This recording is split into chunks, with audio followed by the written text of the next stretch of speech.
ప్రముఖ బాలీవుడ్ నటి నుస్రత్ భరుచ్చా తన సినీ జీవితంలో ఎదుర్కొన్న కష్టాలను, అవకాశాల కొరతను బయటపెట్టింది. ఆమె అనుభవాలు లింగ వివక్షపై చర్చను రేకెత్తిస్తున్నాయి. సినీ పరిశ్రమలో స్టార్స్ని, మామూలు నటీనటులు, ఒక్కోలాగా చూస్తారని తెలిసిందే. తాజాగా బాలీవుడ్ నటి నుస్రత్ భరుచా తాను స్టార్ అవ్వకముందు సినీ పరిశ్రమలో ఫేస్ చేసిన కొన్ని ఇబ్బందులను తాజాగా ఓ ఇంటర్వ్యూలో చెప్పింది. నుస్రత్ భరుచా మాట్లాడుతూ, ఇక్కడ సినీ పరిశ్రమలో ఒక అబ్బాయి హిట్ కొడితే అతను నేపోకిడ్ అయినా బయటివాడు అయినా అవకాశాలు బోలెడు వస్తాయి. కానీ ఒక అమ్మాయి హిట్ కొట్టినా కష్టాలు పడాల్సిందే. అవకాశాలు అంతగా రావు. హీరోలకు వచ్చినన్ని అవకాశాలు మాకు రావు. నేను 2011 నుంచి ఇక్కడ ఉన్నా.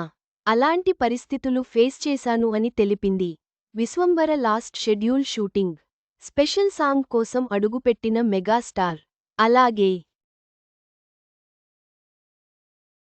ఓసారి షూటింగ్లో నాకు ఇచ్చిన కారవాన్లో వాష్రూమ్ బాగోకపోతే హీరో కారవాన్ వాడుకుందామని వెళ్లాను.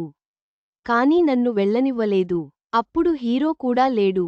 ఒక 5 నిముషాలు వాష్ రూమ్కి వాడుకుంటాను అన్నా వినలేదు. అప్పుడు నేను కంప్లైంట్ చేసే పొజిషన్లో లేను. అప్పుడు ఇలాంటి సౌకర్యాలు అన్ని నేను కూడా ఏదో ఒక రోజు పొందుతాను అని నాకు నేను చెప్పుకున్నా అంటూ తెలిపింది. అయితే నుస్రత్ భరుచా చెప్పిన విషయాలకు భిన్నాభిప్రాయాలు వ్యక్తమవుతున్నాయి.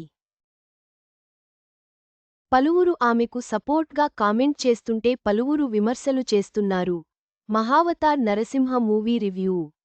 భక్త ప్రహ్లాద కథ యానిమేషన్లో నుస్రత్ భరుచ్చా అనుభవాలు బాలీవుడ్లోని లింగ వివక్షను ప్రతిబింబిస్తున్నాయి.